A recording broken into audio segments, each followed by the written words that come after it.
The elderly woman in my line was reaching for her wallet when her hand suddenly went slack, her eyes rolling back slightly as she began to crumple toward the floor. I dropped the can of soup I was scanning and caught her before her head hit the checkout counter, easing her down as gently as I could while shouting for someone to call 911. I knelt beside her on that grocery store floor, holding her hand, talking to her softly, watching her eyes flutter open and closed while I waited for paramedics, who felt like they were taking considerably longer than the actual 11 minutes it turned out to be. I want you to understand something about that moment, because it matters enormously to everything that happened afterward. I wasn't thinking about my register, or the line building up behind me, or store policy about abandoning your checkout station. I was thinking about an elderly woman named Eleanor Pruitt, a name I only learned because her purse had spilled open beside her, and making absolutely certain she didn't die alone on a supermarket floor, while I stood there worrying about scanned groceries instead. The ambulance arrived. Eleanor squeezed my hand before they loaded her onto the stretcher, whispering something I almost didn't catch through the chaos. "Thank you for staying with me." I want to tell you what happened exactly 40 minutes later, once the ambulance had gone and the store had returned to its ordinary rhythm, because it's the part of this story that still makes my chest tighten every time I think about it. My name is Monique Carter, and I'd worked as a cashier at Ferris Grocery for just over 3 years by the time Eleanor Pruitt collapsed in my checkout line. My store manager, a man named Dale Hutchins, called me into his office that same afternoon, a customer complaint already printed and sitting on his desk. "You abandoned your register for nearly 15 minutes, he said, not looking up from the paper. "During peak hours. A customer waited in your line the entire time and left without purchasing anything. This isn't the first time you've had attendance concerns, Monique. I'm going to have to let you go." Before I tell you exactly what happened 4 days later, because the phone call I received changed absolutely everything about how this story ends, let us know in the comments the time and where you're watching from. We'd love to hear from you, and go ahead and hit that subscribe button, because what unfolds next is going to make you furious before it makes you cry. I stood there in Dale's office, having just been fired for saving a woman's life, and I had absolutely no idea that the woman I'd knelt beside on that floor was about to make sure Dale Hutchins understood exactly what he'd actually thrown away. I want to take you back to the beginning, because understanding exactly what 3 years at Ferris Grocery had actually looked like matters enormously to understanding just how unjust that firing turned out to be.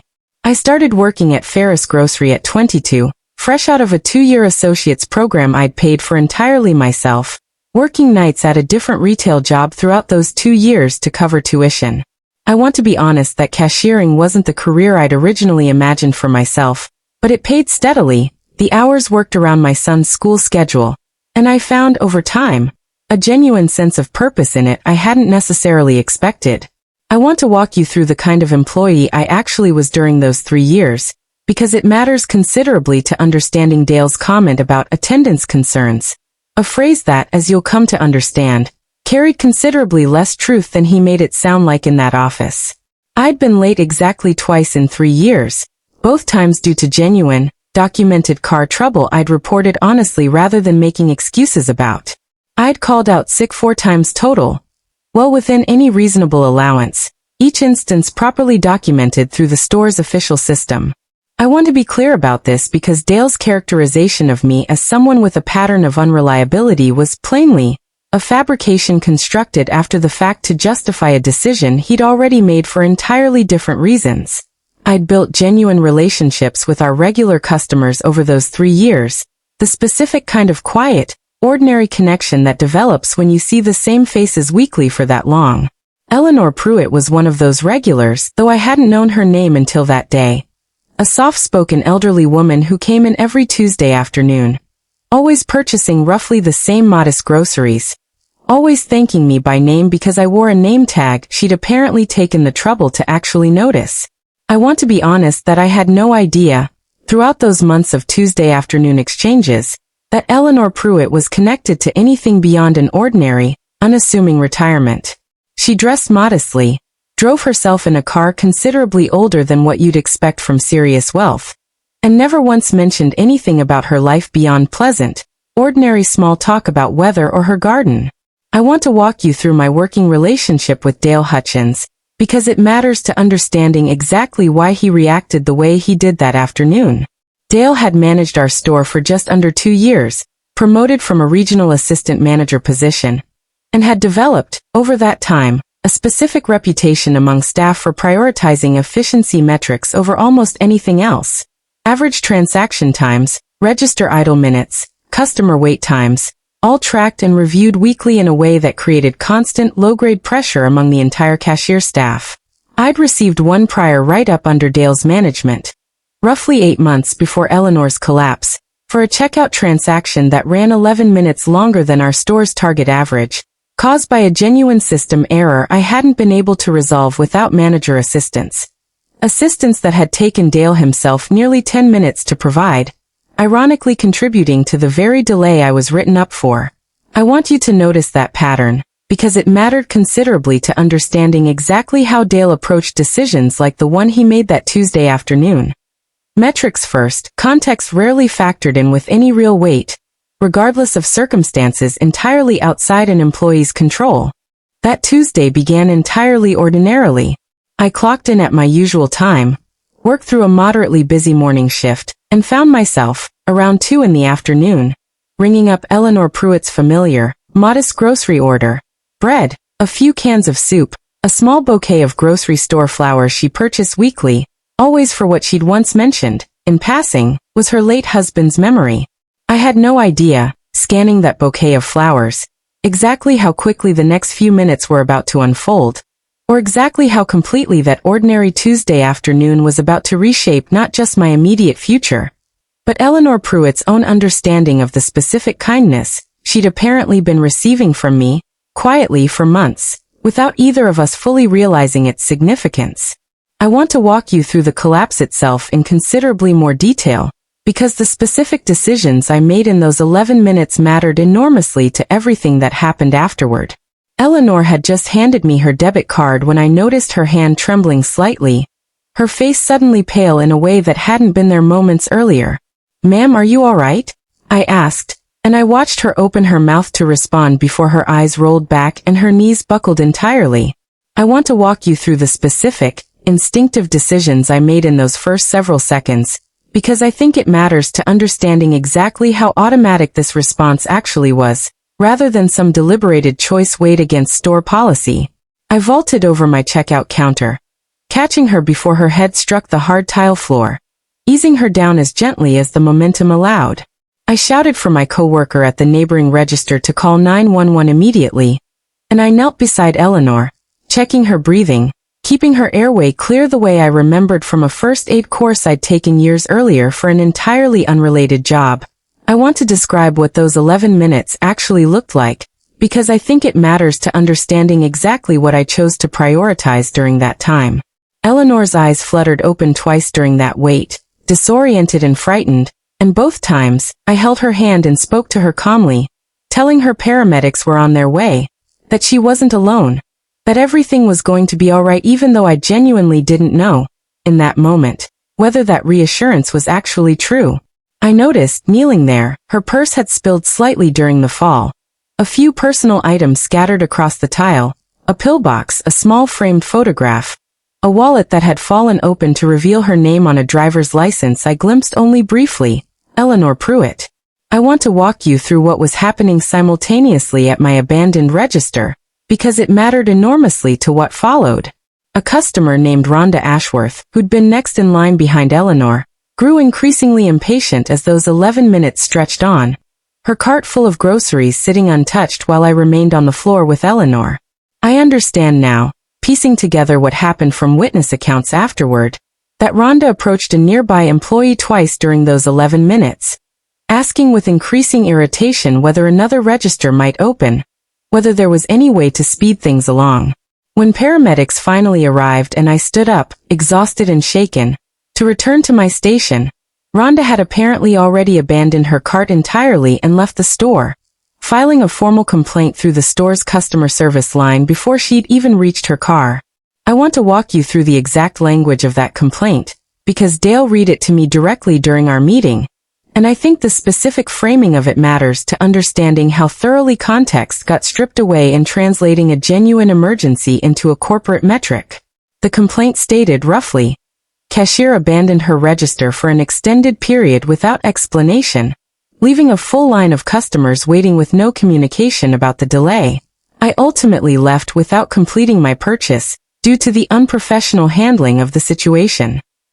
I want you to notice something specific about that complaint. It contained no mention of a medical emergency at all, either because Rhonda genuinely hadn't understood what was happening from her position in line, or because she'd simply chosen not to include context that might have made her complaint considerably less sympathetic. I want to be honest about the most maddening part of everything that followed. Dale never once asked me, before that afternoon's meeting, what had actually happened. He'd received Rhonda's complaint, checked our register logs confirming an 11-minute gap in transactions, and constructed an entire narrative of employee negligence without a single conversation to verify what that gap had actually contained. I had no idea, finishing my shift that afternoon still shaken from watching Eleanor loaded into an ambulance, exactly how quickly a corporate complaint form was about to override 11 minutes of genuine, life-saving compassion, or exactly how little context Dale intended to gather before deciding my 3 years of employment meant considerably less than one customer's impatience. You already witnessed the core of that conversation in Dale's office. The printed complaint, his refusal to look up from it, his flat announcement that 3 years of employment ended in that exact moment. I want to walk you through the full exchange, because the specific way he handled it mattered enormously to how completely unjust the entire situation actually was. Dale, I said once I'd processed what he'd actually just told me. That woman collapsed in my line. She could have died. I called 911 and stayed with her until paramedics arrived. That's not abandoning my register. That's basic human decency. I want to be honest about his exact response, because it revealed something considerably more troubling than simple obliviousness. I understand there was some kind of incident, he said, still not fully meeting my eyes. But our policy is clear about registers remaining staffed or properly closed during any extended absence. You didn't close your register or flag a manager before leaving your post. There wasn't time to flag a manager, I said, feeling my voice rise despite my effort to stay composed. A woman was unconscious on the floor. I did exactly what any reasonable person would do. I hear you, Dale said, in a tone that made unmistakably clear he wasn't actually hearing anything at all. But I have to weigh this against a documented pattern of attendance and procedure concerns. This decision is final. I want to walk you through exactly how insulting that phrase, documented pattern, actually was, given the reality of my 3-year record. 2 legitimate late arrivals due to car trouble. 4 properly documented sick days. 1 prior write-up for a delay caused by Dale's own slow response to a system error. That was the entire pattern he was using to justify firing someone who'd just potentially saved a customer's life. I gathered my things from my locker in a kind of numb, disbelieving silence, several co-workers offering quiet, sympathetic glances they clearly didn't feel safe voicing out loud. Given how visibly Dale had just demonstrated exactly how little context mattered when a complaint reached his desk. I want to be honest about what the following days actually looked like, because I think it matters to understanding the real stakes of what had just happened to me. I was a single mother, my son Marcus 8 years old, and Ferris groceries steady, if modest, paycheck had been the specific foundation our entire household budget depended on. I spent those first few days submitting applications everywhere I could think of, the particular anxiety of unexpected unemployment settling into my chest in a way that made sleep genuinely difficult. I told my mother what had happened, 2 days after the firing, sitting at her kitchen table while she shook her head slowly. The specific mixture of anger and helpless frustration in her expression that I imagine anyone who's ever watched a loved one treated unfairly probably recognizes. You did the right thing, she told me. I know that doesn't pay the bills right now, but you did the right thing.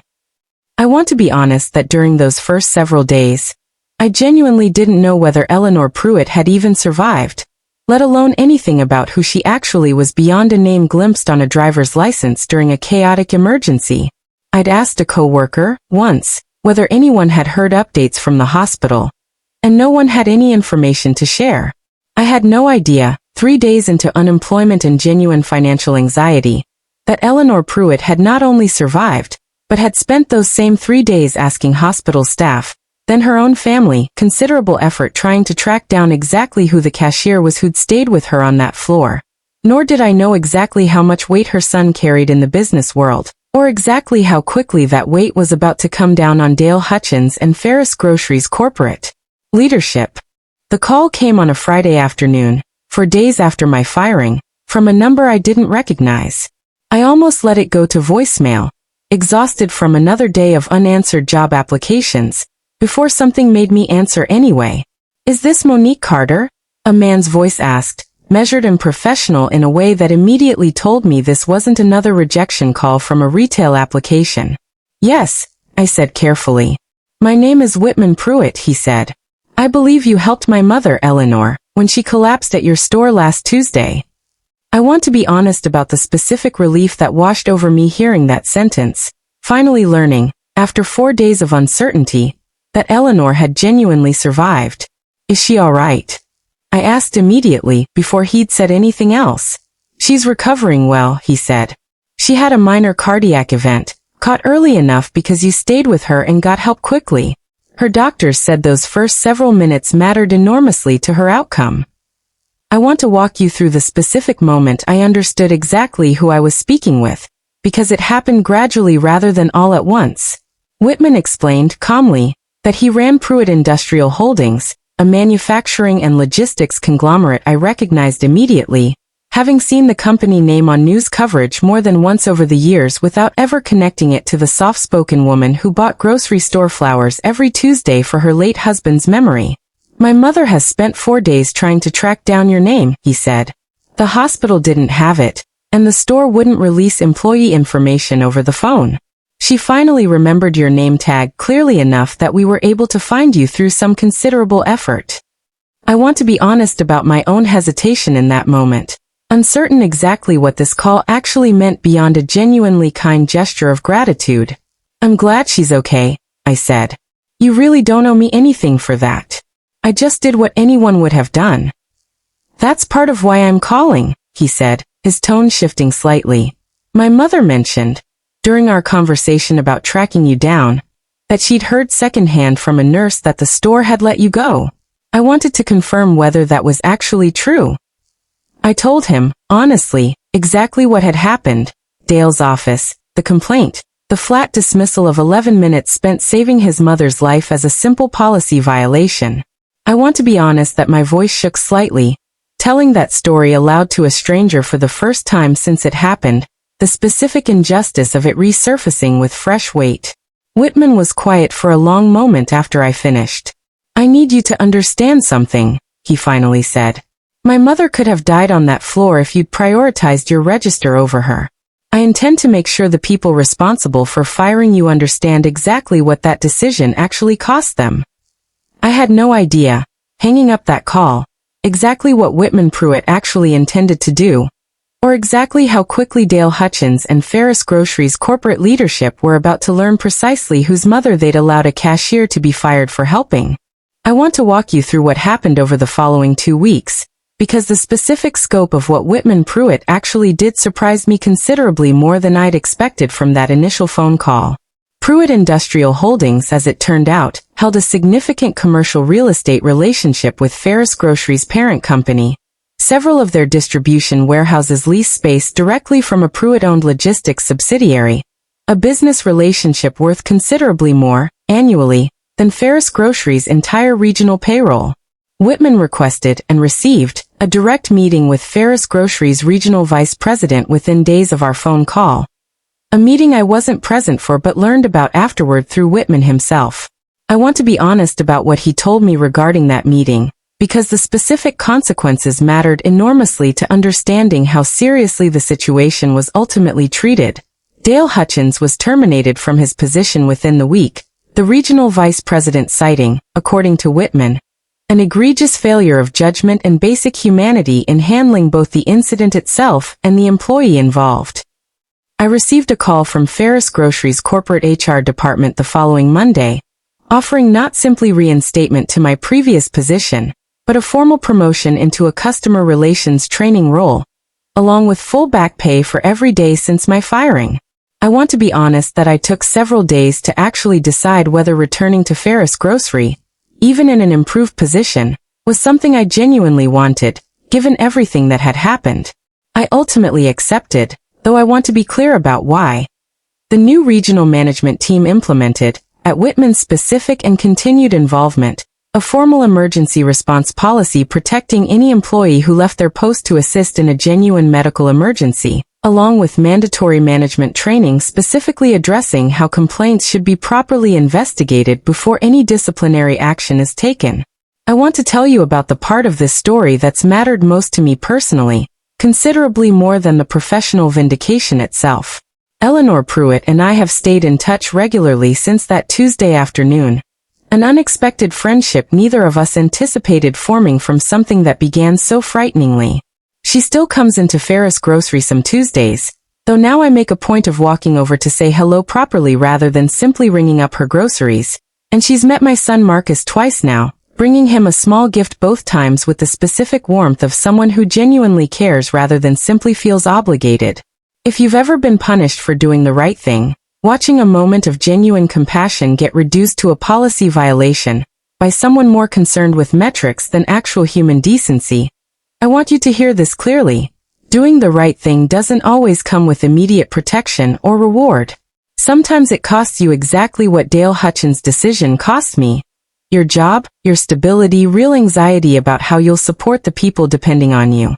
But genuine character, demonstrated in the moment it actually matters most, has a way of eventually being seen clearly, even when the people directly responsible for judging you in the moment fail to see it at all. I knelt on that grocery store floor because a woman needed help, without once considering what it might cost me. Dale Hutchins fired me, because a spreadsheet showed an 11-minute gap he wasn't willing to ask a single question about. He had no idea, signing off on that termination, exactly whose mother he'd just decided mattered less than a customer complaint form /U 2014, or exactly how quickly that decision was about to become the most expensive mistake of his entire career.